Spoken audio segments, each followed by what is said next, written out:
process of losing weight requires change in lifestyle, routines, and habitual choices. Hello everyone. Welcome to another life-changing episode of Madness Podcast. In this episode, we are discussing the 7 phases of change, lose the weight for good.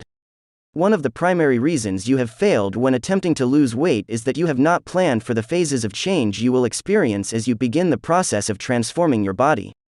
Let us do something about that. Join me in exploring the 7 phases of change, and take control of your weight for good. Phase 1. Acknowledgement. Phase 1 is about honesty. You must clearly define the habits that are not working for you and make a commitment to change. For example, eating a pint of ice cream in front of the television will not help you reach your goal weight. Going for a walk with a friend will. Phase 2. Excitement and skepticism. In this phase, you begin to believe that you just might be able to do this. You have identified your obstacles, and you have started to make some changes. This will feel great. Inevitably, your feelings of excitement will mingle with skepticism. After all, when you have spent years losing and gaining the same 10 pounds, you can start to believe that they are going to be a permanent fixture in your life. Still, in this stage, your excitement should outweigh your skepticism, and you will enjoy the process of starting to make changes in your life. Phase 3. Rebellion. When you are in rebellion, you will have a strong desire to break the rules of whatever program you have adopted. This could mean that instead of hitting the gym, you hit your fridge with a vengeance, eating everything that isn't nailed down or healthy. Admit it, you have done this before. The difference between people who succeed in losing weight versus those who do not live in this phase. Either you are going to move beyond the fact that you have just eaten 10,000 calories and get back on the horse, or you are going to wallow in self-hatred while you finish off a bag of chips. Put the chips down and choose to get back on the horse. Phase 4. Education. In Phase 4, you decide that you will invest your time and energy in learning about why you do what you do and how you can make permanent changes in your behavior. This requires education and self-inquiry. Find out why you are doing what you are doing, and identify what you need to address in order to make a permanent change. Phase 5. Anger and questions. While this phase can be uncomfortable, it is an incredibly important part of your journey. At this point, you will connect with feelings of anger and disillusionment as you realize how simple it can be to develop healthy food and exercise habits.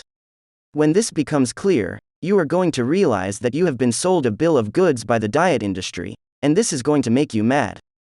Go ahead. Allow yourself a moment or two to feel frustrated. Then, get over it. Nothing productive will come from your finger pointing, marinating in resentment, or feeling sorry for yourself.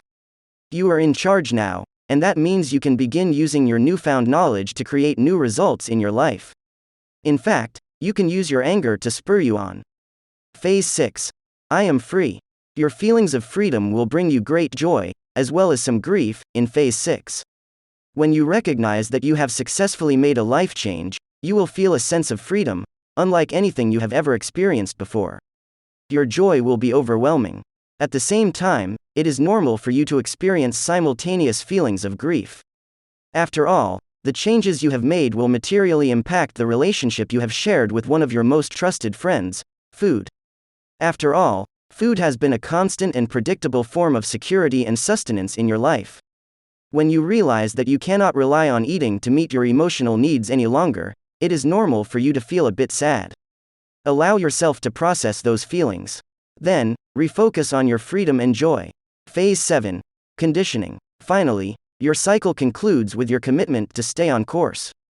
Turn your new behaviors into trusted habits, and you will embrace a lifetime of health, fitness, and energy. Thanks for watching the video. Hope you had fun listening to the podcast. Do not forget to subscribe to keep listening to these kinds of life-changing podcasts. You can inspire us to make this kind of video by giving a thumb up or feedback in the comments. Have a good day.